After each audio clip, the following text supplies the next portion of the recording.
Annette regardait la nuit. Elle comprenait que, avant de venir vivre à Fridières, elle ne l'avait pas connue. La nuit de Fridières ne tombait pas. Elle montait à l'assaut. Elle prenait les maisons, les bêtes et les gens. Elle suintait de partout à la fois, s'insinuait, noyait d'encre les contours des choses, des corps, avalait les arbres, les pierres, effaçait les chemins, gommait, broyait. Les phares des voitures et le réverbère de la commune la trouaient à peine, l'effleuraient seulement, en vain. Elle était grasse de présences aveugles, qui se signalaient par force craquements, crissements, feulements. La nuit avait des mains et un souffle. Elle faisait battre le volet disjoint et la porte mal fermée. Elle avait un regard sans fond qui vous prenait dans son étau par les fenêtres et ne vous lâchait pas, vous, les humains réfugiés, blottis dans les pièces éclairées des maisons dérisoires.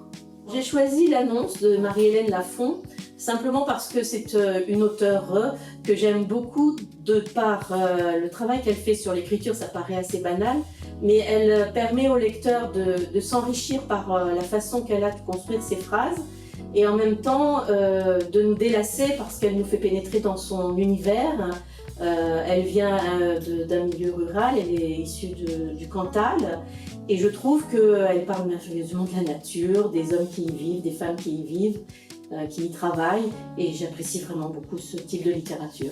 Parler de la nature, ça demande un vocabulaire riche finalement qui va avec la description d'un environnement qui traverse les saisons et qui nous permet aussi de lire le rythme de l'homme au milieu de cette nature. Et je trouve que Marie-Hélène Lafont le fait avec subtilité.